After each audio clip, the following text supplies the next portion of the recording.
Hello students, हाजिर हूँ नई क्लास के साथ। Parts of speech. Parts of speech सुना सभी ने होगा और जानते भी लगभग सभी होंगे पार्ट्स ऑफ स्पीच कितने प्रकार के होते हैं और इनके कौन कौन से भाग होते हैं। तो आप लोगों को लिए पार्ट्स ऑफ स्पीच कोई नया चीज़ नहीं है, लेकिन कुछ स्टूडेंट ऐसे होते हैं जिन्होंने पार्ट ऑफ स्पीच का नाम ही सुना है। पार्ट ऑफ स्पीच क्या होती है ये उनको नहीं पता है। तो आप लोगों के लिए मैं पार्ट्स ऑफ स्पीच लेकर आया हूं और पार्ट्स ऑफ स्पीच में आज मैं बताऊंगा कि पार्ट्स ऑफ स्पीच कितने प्रकार की होती है और पार्ट्स ऑफ स्पीच किसे कहते हैं, पार्ट्स ऑफ स्पीच होती क्या है। तो students, welcome to excellence classes और आज की क्लास पार्ट ऑफ स्पीच के बारे में है। तो चलिए चलते अपनी क्लास की तरफ और देखते हैं पार्ट ऑफ स्पीच होती क्या है।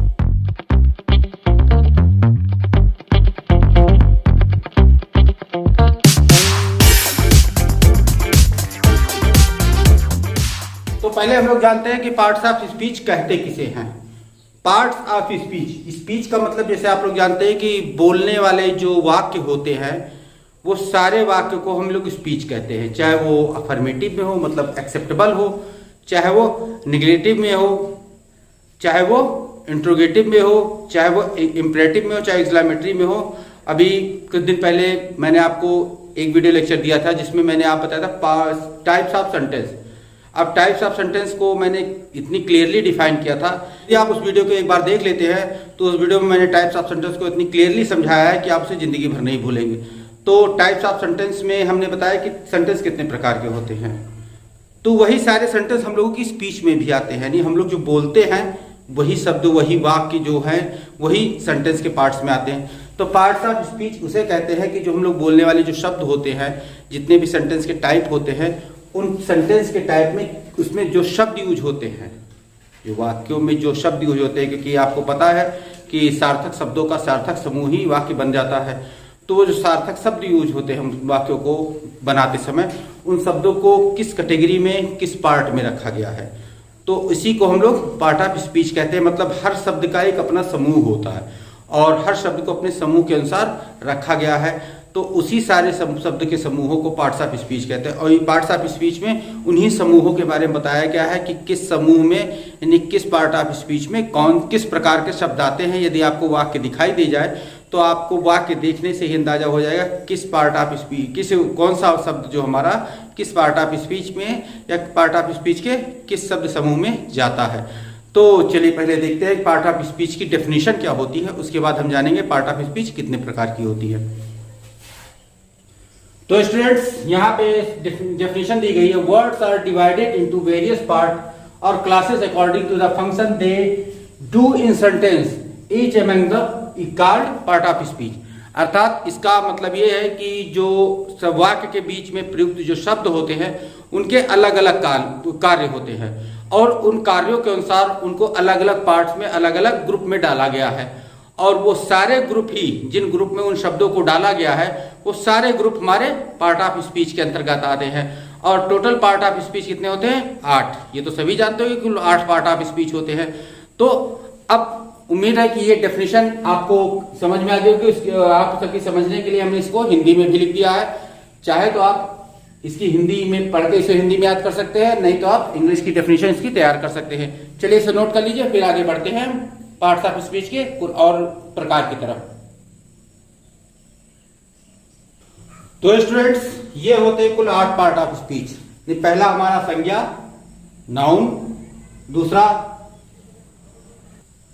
दूसरा हमारा हो गया प्रोनाउन अर्थात सर्वनाम, तीसरा एडजेक्टिव यानी विशेषण, चौथा वर्ब यानी कि क्रिया, पांचवा एडवर्ब यानी क्रिया विशेषण, छठवां प्रीपोजिशन अर्थात संबंध सूचक अव्यय, सातवां कंजक्शन अर्थात समुच्चय बोधक अव्यय, आठवां इंटरजेक्शन अर्थात विस्मयादि बोधक अव्यय। जैसा कि आपको नाम से ही पता होगा, नाउन अर्थात संज्ञा। नाउन का मतलब भी जब सब जानते होंगे। तो प्रोनाउन मतलब मेन जो सब्जेक्ट हमारा सेंटेंस में बनता है वो नाउन से ही बनता है। में जो कर्ता आता है हमारा सब्जेक्ट आता है वो नाउन ही होता है, अधिकतर नाउन होता है। कहीं कहीं पे नाउन की जगह जो प्रोनाउन यूज किया जाता है, मतलब प्रोनाउन का मतलब यही होता है कि नाउन की जगह प्रयोग किए जाने वाले शब्दों को हम प्रोनाउन कहते हैं। एडजेक्टिव विशेषण जो किसी नाउन या प्रोनाउन की विशेषता बताए, जैसे लंबा आदमी, छोटा बच्चा, बूढ़ा व्यक्ति, काला घोड़ा, लाल गाय, ये सारी चीजें, लाल, काला, छोटा, बड़ा, जो मैंने बोला है, ये सारे शब्द हमारे एडजेक्टिव यानी कि विशेषण में आते हैं। वर्ब यानी क्रिया, जो हम लोग द्वारा एक्शन किया जाता है, जो कार्य किया जाता है वो क्रिया होती है।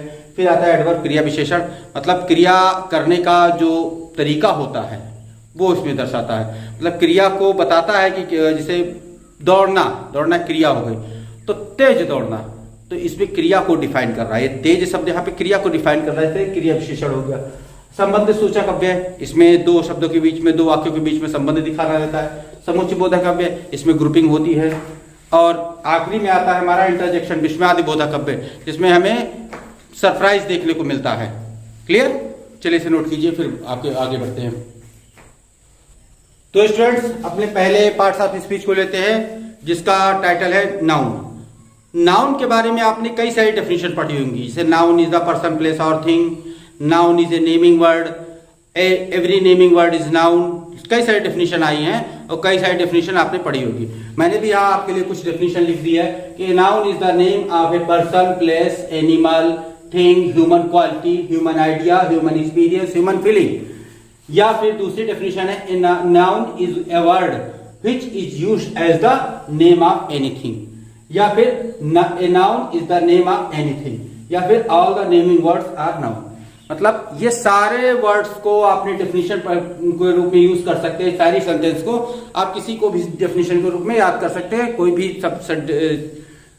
भी सेंटेंस आपका डेफिनेशन बन सकता है। लेकिन इन सारी डेफिनेशन का सिर्फ एक अर्थ निकलता है, अर्थ ये निकलता है कि इस धरती पर जो जितने भी वस्तु, जितने भी मनुष्य, जितने भी जीव जंतु, जितने भी पक्षी, ये सब कुछ जो धरती पर उपलब्ध है हमारे पास, यहाँ तक कि धरती भी, यहाँ तक कि हमारी धरती भी, जो कुछ भी धरती पर अवेलेबल है, उनको जिस नाम से भी हम जानते हों, वो सारे नाम हमारे नाउन के अंतर्गत आते हैं। जैसे कि किसी स्थान का नाम हुआ, किसी वस्तु का नाम हुआ, किसी वस्तु के समूह हुआ, जो कुछ भी हम लोग जानते हैं, जो कुछ भी हम किसी को भी किसी नाम से जानते हों, वो उससे कोई मतलब नहीं होता, लेकिन वो सारे नाम जो हमारे होते हैं वो नाउन ग्रुप में जाते हैं।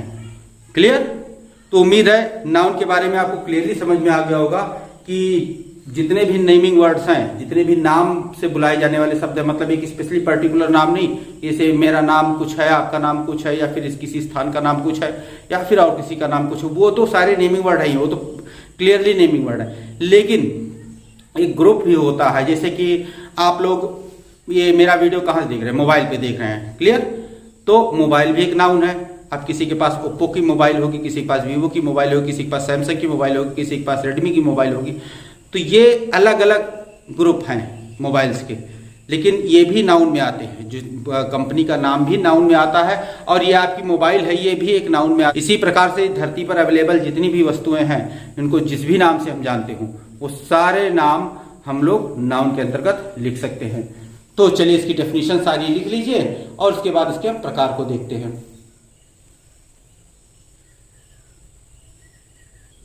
तो पहला पार्ट हमारे पास है प्रॉपर नाउन। नाउन का पहला पार्ट प्रॉपर नाउन, जैसा कि आप सभी जानते हैं प्रॉपर नाउन क्या होता है। प्रॉपर नाउन होता है पहला पार्ट। प्रॉपर नाउन की डेफिनेशन क्या होती है? A proper noun is the name of a particular person, place और थिंग। अर्थात किसी भी व्यक्ति के, किसी भी स्थान के और किसी भी सामान के विशेष नाम को हम लोग प्रॉपर नाउन के अंतर्गत रखते हैं। जैसे कि कोई किसी का भी नाम हो गया, जैसे राम हो गया, श्याम हो गया, मोहन हो गया, सोहन हो गया, सीता हो गई, गीता हो गई, सारे नाम जो हमें लड़के या लड़कियों के देखने को मिलते हैं। किसी लड़की का विशेष नाम है, उस लड़की का विशेष नाम है। आपकी क्लास में भी कई सारे बॉयज एंड गर्ल्स होंगे जिनके विशेष अलग अलग नाम होते होंगे, तो उन अलग अलग विशेष नामों को ही हम लोग प्रॉपर नाउन के अंतर्गत रहते हैं। आप किसी भी विद्यालय में पढ़ते होंगे तो वो विद्यालय जो होगा एक विशेष नाम से होगा, उस विद्यालय का कोई अपना एक नाम होगा कि इस विद्यालय में पढ़ते हैं, तो विशेष नाम ही हमारा उस विद्यालय का प्रॉपर नाउन, विद्यालय का विशेष नाम ही प्रॉपर नाउन के अंतर्गत आता है। या किसी स्थान पे आप रहते होंगे, किसी गांव में रहते होंगे, किसी शहर में रहते होंगे, किसी जिले में रहते होंगे, उन जिले का नाम, उस स्थान का नाम, उस गांव का नाम या उस शहर का नाम, वो जो विशेष नाम हमने सुन रखा हो, जो विशेष नाम से उस जगह को हम जानते होंगे, वही विशेष नाम हमारा प्रॉपर नाउन होता है। क्लियर? चलिए कुछ एग्जांपल दो एक लिख देते हैं, उसके बाद आप लोगों के लिए अगला पार्ट देखते हैं। यहाँ देखिए कुछ एग्जाम्पल सीखे, राम श्याम दिलहि रामायण, अर्थात इनके जो विशेष नाम से रामायण की क्या हो गई, रामायण एक किताब है, पुस्तक है, तो किसी पुस्तक का विशेष नाम भी हमें प्रॉपर नाउन के अंतर्गत रखना रहता है। और एक चीज आप लोग हमेशा ध्यान रखिए कि सेंटेंस में कहीं भी प्रॉपर नाउन अगर लिखा जाएगा, सेंटेंस के शुरू में लिखा जाए, सेंटेंस के बीच में लिखा जाए, सेंटेंस के लास्ट में लिखा जाए, इससे कोई मतलब प्रॉपर नाउन कहाँ लिखा जा रहा है। एक प्रॉपर नाउन ऐसा होता है कि सेंटेंस में कहीं भी अगर प्रयोग कर दिया जाए तो उसे कैपिटल लेटर से ही शुरू करते हैं। कोई भी प्रॉपर नाउन कहीं भी आप लिखिए उसे कैपिटल लेटर से शुरू कीजिए। किसी भी प्रॉपर नाउन के पहले आर्टिकल का यूज नहीं होता, इस बात का भी ध्यान रखिए कि ए, एन या दी का प्रयोग किसी भी प्रॉपर नाउन के पहले नहीं होता। इसकी एक सेपरेट वीडियो लेक्चर में आपको बताऊंगा कि ए एन दी का प्रयोग कहाँ किया जाता है और कहाँ नहीं किया जाता है। इसका एक सेपरेट वीडियो लेक्चर जल्द ही मैं आप लोगों के लिए लेकर आऊंगा। चलिए इसे आप नोट कर लीजिए, फिर अगला पार्ट देखते हैं क्या है इसका। अगला पार्ट ऑफ स्पीच हमारे पास है common noun. Common noun just proper noun का उल्टा होता है। जैसे प्रॉपर नाउन में मैंने बताया था किसी भी व्यक्ति या वस्तु के विशेष नाम को ही हम लोग प्रॉपर नाउन के अंतर्गत रखते हैं, लेकिन कॉमन नाउन के अंतर्गत उस ग्रुप को ही पूरा रख देते हैं। जैसे मैंने कहा कि राम श्याम मोहन कपिल सुरेश ये सारे लोग इकट्ठा हैं, तो यहां पे मैंने सबका एक अलग अलग नाम लिया, मतलब सारे नाम तो मेरे प्रॉपर नाउन में चले गए। लेकिन कोई आया और किसी ने कहा कि ये लड़के क्या कर रहे हैं, तो यहां पे जो लड़का शब्द यूज हुआ तो उसमें वो शब्द तो सबके लिए यूज हो गया ना, सारे बॉयज के लिए वो शब्द यूज कर दिया गया, तो यहां पे वो शब्द जो हमारा आएगा वो कॉमन नाउन के अंतर्गत आएगा। जैसे कि आप लोगों ने कुछ देखा होगा कि कोई भी, जैसे सभी शहर बहुत अच्छे हैं, सभी शहर मतलब सभी शहरों को कह दिया गया बहुत अच्छे हैं, लेकिन अगर किसी विशेष शहर का नाम ले लिया गया, जैसे जयपुर का नाम लिया, दिल्ली का नाम लिया, कोई भी विशेष शहर का नाम लिया तो प्रॉपर नाउन के अंतर्गत आ जाता है। लेकिन अगर सभी शहरों का नाम ले लिया गया तो सारे शहर, जो शहर शब्द आता है ये हमारा कॉमन नाउन के अंतर्गत आता है। अब विद्यालय खाली आ गया, खाली विद्यालय का नाम दे दिया, खाली विद्यालय ने ये किया, तो विद्यालय मतलब यहाँ जो विद्यालय शब्द है ये कॉमन नाउन के अंतर्गत आया। और किसी खास विद्यालय का यदि नाम दे दिया गया तो वो हमें प्रॉपर नाउन के अंतर्गत आता है। क्लियर? उम्मीद है ये डेफिनेशन आप समझ में आ गई होगी कि a common noun is the common name of class of a person, मतलब किसी भी कॉमन नाउन के, किसी भी व्यक्ति, किसी भी श्रेणी के नाम को हम लोग कॉमन नाउन के अंतर्गत रखते हैं कि जिस नाउन में किसी विशेष या खास व्यक्ति या वस्तु या स्थान का बोध नहीं हो, उसमें समस्त जाति प्रजाति या श्रेणी का बोध हो, उसे हम कॉमन नाउन कहते हैं। मतलब किसी ऐसा नाम जिससे कि हम लोगों को उससे पूरी जाति का उसका बोध हो, वहां पर वो शब्द हमें कॉमन नाउन का बोध कराता है। क्लियर? एग्जाम्पल देखिए इससे क्या होता है, जैसे कि हमें यहां कह दिया गया डॉक्टर। डॉक्टर कई सारे हैं, सबका अलग अलग विशेष नाम होगा, तो यहाँ पे एक डॉक्टर शब्द जो है पूरी डॉक्टरों की पूरी प्रजाति का बोध करा रहा है। क्लियर? यहाँ पे स्टूडेंट्स मतलब ये छात्रों की पूरी जाति का बोध करा रहा है, पूरे छात्र की समूह, छात्र समुदाय का बोध करा रहा है, सारे छात्र, इसमें किसी विशेष का नाम तो है नहीं। क्लियर? यहां पे हो जाएगा सिटी। सिटी मतलब शहर, किसी शहर का नाम तो दिया नहीं, खाली शहर दे दिया गया, इसमें शहर, सारे शहर आ गए। क्लियर? उम्मीद है कि ये डेफिनेशन, ये एग्जांपल्स के साथ आपको समझ में आ गई होगी। चलिए इसे नोट कर लीजिए, फिर अगले पार्ट की तरफ आगे बढ़ते हैं। तो स्टूडेंट्स अगला पार्ट हमारे पास है कलेक्टिव नाउन। कलेक्टिव नाउन वो नाउन होता है कि जिससे एक ही प्रकार के व्यक्ति या वस्तुओं के झुंड का बोध हो, मतलब ऐसा नाउन जो एक समूह का बोध करा रहा हो और समूह में एक ही प्रकार के व्यक्ति हों, उस समय वो जो नाउन प्रयोग किया जाएगा उस समूह, उस झुंड के लिए, वो नाउन हमारा कलेक्टिव नाउन के अंतर्गत आएगा। जैसे कि क्लास, क्लास मतलब विद्यार्थियों का एक समूह, सभी प्रकार के विद्यार्थी, सभी प्रकार के स्टूडेंट्स। टीम, प्लेयर्स का एक समूह। आर्मी, सोल्जर्स का एक समूह। गैंग मतलब एक झुंड होता है, बदमाशों का झुंड, उसे गैंग कहते हैं। गैंग मतलब समूह, बदमाशों का एक समूह। फैमिली मतलब परिवार का एक समूह। तो एक ही प्रकार के व्यक्ति या वस्तुओं का एक समूह जो होता है, उस समूह के लिए जो हम नाउन यूज करते हैं वो नाउन हमारा कलेक्टिव नाउन के अंतर्गत आता है। क्लियर? चलिए इसे आप नोट कर लीजिए, फिर आगे बढ़ते हैं। तो अगला पार्ट्स ऑफ स्पीच हमारे पास है मटेरियल नाउन। मटेरियल नाउन वो नाउन होता है कि जिससे हम लोग कोई दूसरी चीज बना सके, वो सारी वस्तुएं जिनसे कुछ दूसरी वस्तु बनाई जा सके, वो सारे नाउन जो हमें मटेरियल नाउन के अंतर्गत आते हैं। एक आसान भाषा में समझ लीजिए कि तौली नापी जाने वाली सारी वस्तुएं, सारी वस्तुएं जो तौली जा सके, नापी जा सके, लेकिन गिनी ना जा सके। क्लियर? तौली जाए, नापी जाए, लेकिन गिनी ना जा सके, वो सारी वस्तुएं हमारी मटेरियल नाउन के अंतर्गत आती हैं। जैसे कि होता है water, butter, would, gold, iron, मतलब ये सारी चीजें तौली भी जा सकती हैं, नापी भी जा सकती है, लेकिन काउंटेड नहीं है ना। आयरन को गिन सकते हैं, आयरन की रॉड को गिन सकते हैं, आयरन की बॉल्स को गिन सकते हैं, लेकिन आयरन को नहीं काउंट कर सकते हैं। गोल्ड से बनी हुई चीजों को काउंट कर सकते हैं, लेकिन गोल्ड को नहीं काउंट कर सकते हैं। ठीक है? वुड, लकड़ी से बनी हुई चीजों को काउंट किया जा सकता है, लेकिन लकड़ी को खुद नहीं काउंट किया जा सकता। तो एक ये चीज क्लियर हुई कि वो सारी वस्तुएं जिन्हें तौला जा सके, नापा जा सके, लेकिन गिना ना जा सके, वो सारी वस्तुएं मटेरियल नाउन के अंतर्गत आती हैं। क्लियर? चलिए इसे आप नोट कर लीजिए, फिर अगले पार्ट की तरफ आगे बढ़ते हैं। अगला पार्ट हमारे पास है एब्स्ट्रैक्ट नाउन। एब्स्ट्रैक्ट नाउन वो नाउन होता है जिसे हम ना तो देख सकते हैं, ना तो छू सकते हैं, केवल उसको हम महसूस कर सकते हैं, उसका हम एहसास कर सकते हैं, उसे केवल बोल के बता सकते हैं, उसे सोच सकते हैं। ये सारे नाउन, जो भी ऐसे शब्द नाउन के होते हैं, वो सारे नाउन हमें एब्स्ट्रैक्ट नाउन के अंतर्गत लेके जाते हैं। जैसे कि ट्रूथ, डेथ, स्लीप, लव। अब इस तरीके से आपके पांचों पार्ट ऑफ स्पीच के नाउन का फर्स्ट पार्ट जो है मैं पूरा हुआ, लेकिन अभी भी इसके अलावा कुछ एडिशनल इंफॉर्मेशन हमारे पास है जो मैं आपको देना चाहता हूं। तो आप अभी वीडियो छोड़ के जाइएगा नहीं। इस वीडियो लेक्चर में जो ये डेफिनेशन मैंने लिखा है, जिसके एग्जांपल दिखाए, इसको आप नोट कीजिए, फिर इसके बाद आपके लिए एडिशनल जानकारी लेकर हम चलते हैं। तो एडिशनल जानकारी के रूप में सारी क्रियाएं, यानी सारे words, all science, all languages and all disease, सारी बीमारी सब हमारे पास एब्स्ट्रैक्ट नाउन के अंतर्गत आती हैं। और एब्स्ट्रैक्ट नाउन ऐसा होता है कि जिनको ना तो प्लूरल बनाया जा सकता है और ना ही इनके साथ कोई भी आर्टिकल ए एंड दी का प्रयोग किया जाता है। क्लियर? इसके बाद एक और इंफॉर्मेशन है, फिर अब उसे नोट कर लीजिए, इसे नोट कर लीजिए, फिर उसके बाद उसे बताते हैं।